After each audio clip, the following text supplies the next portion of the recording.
कीर्तन चांग होय अंग हरिरूप.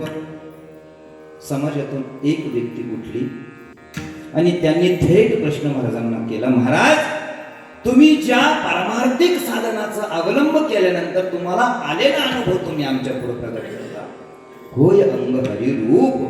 मग का हो महाराज हे अंग हरिरूप होणे म्हणजे काय? ऐका, अंग काय होतं?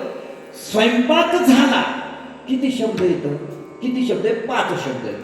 स्वयंपाक, आजकाल 6 शब्द असतील आनंद भाऊ, पण हे 5-6 शब्द पूर्ण करण्यासाठी माझ्या मायला, माझ्या बहिणीला, माझ्या ताईला 2 तास त्या किचन रूम मध्ये, त्या स्वयंपाक खोलीमध्ये झटावं लागतं, घाम गाळावा लागतो, त्याला चव आणावी लागते, आकार आणावा लागतो आणि मग ते खाण्याच्या लायकीचं होतं. म्हणजे जर स्वयंपाक 2 तासाचा स्वयंपाक त्या व्यक्तीला, त्या खाणाऱ्याला 10 मिनिटाचा तरी आनंद देऊनच जातं, कारण जोपर्यंत त्याची चव जिभेवर आहे तोपर्यंत त्याला आनंद, ती एका पोटात गेला की त्याचा आनंद संपला, त्याच्या आनंदाची त्याचा काही संबंध नाही. मग का हो महाराज अंग हरिरूप होतो म्हणजे याचे लक्षण तरी काय? महाराजांनी याचे लक्षण अभंगाच्या द्वितीय चरणात सांगितले.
ज्याचं अंग हरिरूप झालं ना, त्या हरिरूप झालेल्या अंगाचा प्रत्येक ससाक्षात प्रत्यय म्हणजे अभंगाच्या 2ऱ्या चरणामध्ये महाराज म्हणतात, प्रेमे छंदे नाचे डोले हरपले देहभाव. अंग हरिरूप झालं म्हणजे काय झालं? तो आनंदाने, प्रेमाने, त्याच्या छंदामध्ये नाचतो, डोलतो आणि त्याचा देहभाव हरपून जातो. अरे जगद्गुरु तुकोबारायांनी भगवंताला पाहिलं आणि सांगितलं, देवा देहभाव हरपला, तुझं पाहता विठ्ठला, तुला बघितलं आणि माझा देहभाव हरपला. तसं जसं भगवंताला पाहिल्यानंतर देहभाव हरपतो, तसाच कीर्तनातही देहभाव हरपतो. मी बऱ्याच ठिकाणी बघितलं, कीर्तनात बसलेलं असल्यानंतर माणसाच्या अंतःकरणामध्ये जर अष्टसात्विक भाव जागृत झाले, दाटून आले, तर कंठी प्रेम दाटे, नैनी नीर होते आणि हृदयी प्रेमाने. जगद्गुरु तुकोबाराय ही अवस्था आहे, ही अवस्था आहे. कीर्तनामध्ये ही अवस्था आली पाहिजे. मग ही आता विषय असा आहे, ही जर अवस्था कीर्तनात आली तर कीर्तनकाराच्या कॉलरीत जाईल होणार, काय कीर्तन केलं मी पा, काय मग काय लोक समाज काय बोलत होता लोक. अरे बावळट, तू तुझ्या आई बापाच्या गोष्टी सांगितल्या का? संताचंच वाङ्मय सांगितलंस ना, भगवंताच्याच गोष्टी सांगितल्या, मग तू तुझ्या वाणीला का धन्यता देतो? ऐका, प्रेमे छंदे नाचे डोले याचा अर्थ असा होतो की जो भगवत स्वरूप होतो, जो भगवंताच्या नामचिंतनामध्ये डुंबून जातो, त्याला आपल्या देहाचं भान राहत नाही, तो देहाचे सर्व भाव हरपून जातो. का हरपून जातो? काय कारण हरपून जाण्याचं? ऐका, कारण असं आहे, तुम्ही झोपलेले आहात, आपण झोपलेलो आहे. तुम्ही काय झालं, मी झोपतो ना, मी काय गोड थोडे दिवस जागा राहायला. आपण झोपीच्या अवस्थेमध्ये आपल्या अंगावरून काळा कोबरा गेला. बरं, झोपीत जर काळा कोबरा शांत झोपलेला त्याच्या अंगावर काळा कोबरा गेला, कोण दर्शन मला सांगा. मी तर नाही उठणार, गेला तर जाऊ द्या, मला काय करायचं त्याच्याशी. पण तोच काळा कोबरा जर जागेपणा तुम्हाला जर लांबून जरी दिसला, तुम्ही जागेवर उठून मारायला जागेवर का. ऐका, झोपलेल्या अवस्थेमध्ये आम्ही देहाच्या पलीकडे जातो. म्हणजे कुठं जातो? देहाच्या पलीकडे जाणे म्हणजे कुठं जाणे? सुषुप्ती अवस्थेमध्ये. आम्ही एकदा झोपलो की आमची अवस्था सुषुप्ती अवस्थेला पोहोचते आणि देहाचे संबंध आमच्याशी तुटून जातात. बऱ्याचशा वेळेस असं होतं, झोपलेल्या व्यक्तीला जर झोपीत हार्ट अटॅक आला तर त्याला कळत सुद्धा नाही. तसं ते हातपाय खोरत नाही, त्याच्या तोंडातून फेस येत नाही, ते पुन्हा डोळे उघडीत नाही. का? त्याला कळतच नाही ते मेला म्हणून. विठाला विठाला आमच्या संस्थेत एक इपितर होते. एक माऊली आमच्या संस्थेत आळंदीमध्ये शिक्षण घेत असताना आमचे सद्गुरू श्री शंकर गुरुजी पांचाळ संत सेवा आश्रमामध्ये माझे शिक्षण झालेले आहे. आणि तिथं एक इपितर होतं, जालन्याचं वारडातलं जालन्याचं होतं. इतकं इपितर होतं. गुरुजींनी जर त्याला सांगितलं हरिमुखे म्हणा, पुण्याची गणना कोण करी, काय अवघड का? ते पुण्याची गणना कोण करील, हरिमुखे म्हणा म्हणायचं, उलटच म्हणायचं. गुरुजी म्हणे हे मोडेले का नाटक करतोय नेमकं. गुरुजी वैतागले एक दिवशी त्या इपिताला. बर, एक दिवशी त्याला बोलून घेतो. त्याला म्हणे इकडे ये. म्हणे काय गुरुजी? अरे म्हणे गेल्या 2 वर्षापासून तुला बघतोय म्हणे. अरे तुझा हरिपाठाचे 2 अभंग पाठ होईना तुझ्याच्यानं. सतत उलटी म्हणतो, पुढे जातून पुनर्रिवश येतो, तुला झालंय काय म्हणे? तो म्हणे गुरुजी एक सांगू का, पडिले वळणी इंद्रिया सकाळा, घरापासून माझं हेच वळणी म्हणे. अरे म्हणे मग बावळटा इथं तरी सोड ना ते वळण, तो आलाय कशाला इथं? ऐक, जन्मोजन्मीचे झालेले आमच्यावर संस्कार ते एका जन्मात जाणाऱ्यातले नाही. मग याच्यासाठी काय करावं लागेल? आम्हाला जन्मजन्मांतरापर्यंत भगवत सेवा, संत सेवा आणि नामस्मरणाचा अट्टहास केल्याशिवाय हे आमच्याच्याने शक्य नाही. म्हणून आम्ही ज्या साधनाचा अवलंब केला ते साधन परिपूर्णतेने ओतप्रोत भरलेलं आहे का नाही हे बघायचं असेल तर आम्हाला त्याच्या काही डिग्र्या बघाव्या लागतील, काही परिमाप बघावं लागेल. मग ते परिमाप माझे जगद्गुरु तुकोबाराय म्हणतात, प्रेमे छंदे नाचे डोले हरपले देह भाव. तुम्ही तुमचा देह हरिरूप झाला का नाही हे तुम्हाला कसं कळेल? त्याच्या अवस्थेवरून तुम्ही ते जाणू शकता. महाराजांना एका व्यक्तीने पुन्हा प्रश्न केला, का महाराज, तो जर देहभावच विसरला, मग त्याला नेमकं काय सांगायचं आम्ही? आता तुम्हाला तुम्ही झोपले, सगळे झोपले, गाड झोपले, मी तुमच्या पुढे काय बोलायचं? तुम्ही झोपले सगळे, मी काय बोलायचं नेमकं तुमच्या पुढं? तुकोबारायांना प्रश्न पडला की याचा प्रश्न काय नेमका? म्हणजे त्याच्या बोलण्याचा उद्देश असा होता की महाराज, त्याचा जर देहभाव हरपला तर मग त्याचं शरीर देवरूप झालं हे जर आम्हाला कळून घ्यायचं असेल तर अजून त्याचे लक्षण काय, आणि ते लक्षण अभंगाच्या 3ऱ्या चरणामध्ये महाराज प्रतिपादन करतात.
सोयरा ऐका.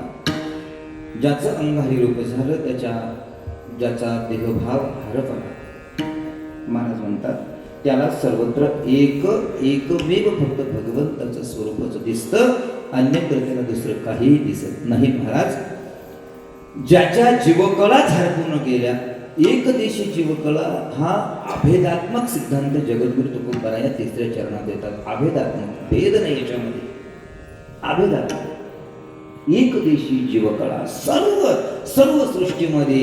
विठ्ठल जळी स्थळी भरला, रीता ठाव नाही उरला. तुकोबारा म्हणतात तो जळी स्थळी काष्टी पाशाने रीता ठावच उरलेला नाही, असा असणारा माझा भगवंत एकदेशी जीवकळा, हा सकळा सोयरा, सर्वांचा सोयरा हा एकच आहे, जो सर्वांच्या अंतःकरणामध्ये आहे. आणि जगद्गुरु तुकोबाराया शेवटच्या चरणामध्ये तर ह्या कीर्तन साधनेने त्या साधकाला होणारा उच्च कोटीचा अनुभव, उच्च कोटीचा फायदा अभंगाच्या शेवटच्या चरणात महाराज म्हणतात,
तुका म्हणे उरला देव. या विश्वामध्ये सर्वांचा वैरत्वाचा भाव संपून सर्वांविषयी एक दृष्टी होऊन ज्या कीर्तन साधनाचा आम्ही अवलंब केला, त्या साधनाने आम्हाला प्राप्त झालेली परिस्थितीचा उच्च कोटीचा फायदा म्हणजे तुका म्हणे उरला देव. सर्व एकच ठिकाणी फक्त भगवंतच उरला, आणि तो उरलेला भगवंत आम्ही कोणत्या साधनाने त्या प्राप्त करून घेतला, तो म्हणजे कीर्तनाचा अंग होय अंग हरिरूप. मला ठिकाणी माझी सेवेचा वेळ संपूर्ण झालेला आहे, वेळ होऊन गेलेला आहे, 2-5 मिनिटं जास्त झाले असते किंवा मालकांची क्षमा मागतो. जाता जाता एकच संकेत तुमच्या पुढे ठेवून जातो. आजच्यात आलेल्या पूर्ण सेवेचं एकच तात्पर्य आहे. ते तात्पर्य म्हणजे असं आहे की तुकोबाराया जरी म्हणतात की कीर्तनाचं अंग होय अंग हरिरूप, त्या कीर्तनात चांगलं असलेल्या कीर्तनामध्ये काय करावं काय नको करावं याचा उल्लेख नंतर किंवा कधीतरी भगवंत बुद्धी देईल त्यावेळेस आम्ही विचार करू, तो विषय नाही. पण प्राप्त झालेल्या जीवनामध्ये आम्ही एकच मार्ग अवलंबला पाहिजे. तो मार्ग म्हणजे फक्त एक, जसं आहोत तसंच राहिलं पाहिजे, अन्यथा दाखवणे वेगळं आणि असणं वेगळं. हात जोडून विनंती करतो मालकांना, माझी सेवा संपूर्ण झाली. फक्त एक मुद्दा सांगतो आणि सेवेला जागेवर ब्रेक मारतो. एकच मुद्दा तुमच्या पुढे सांगेल फक्त, आम्ही जसे आहोत असेच समाजामध्ये दिसलो पाहिजे आणि तसंच आम्ही असलो पाहिजे. म्हणजे चोखोबा महाराज गोड चिंतन म्हणतात एक ठिकाणी,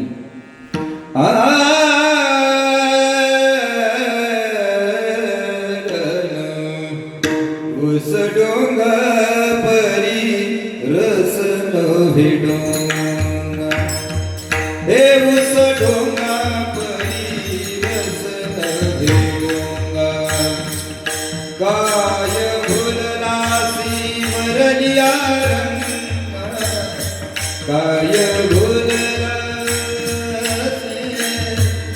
सुख महाराज सुख दृष्टांत देतात.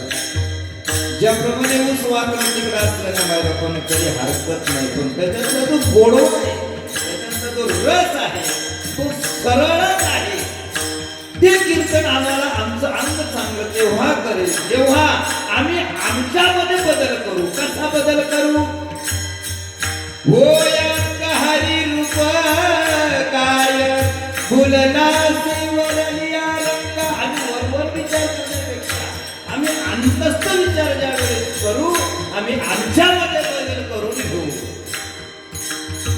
काय भुलनासी वरलिया रंगा हे काय भुलनासी वरलिया रंगा नदी डोंगी परी तीर नहे डोंगा. नदी तरी वाटत तिकडे असते तरी जग मात्र पाणी मात्र ते सरळ असतं, सीधा असतं, प्रत्येकाला प्राप्त होणार असतं. आमचं जीवन तसं असलं पाहिजे म्हणजे आमचं अंग हरिरूप होईल. याच्या साधनेसाठी लागणाऱ्या गोष्टींची गरज चोखोबाईंनी अभंगात सांगितलेली आहे. कमान डोंगी परी तीर नहे डोंगा. धनुष्यबाणाची कमान पाहिजे का? तिरपी असते, पण धनुष्य लावला तर सरळ भेद त्या निशाण्यावर जाऊन भेद घेतो. काय भुलनासी वरलिया रंगा हे चोका ढोका परी भावन वे डोंगा. या अभंगाचं सार, या अभंगाचा मतितार्थ एकच आहे. चोका डोंगा परी भावन वे डोंगा काय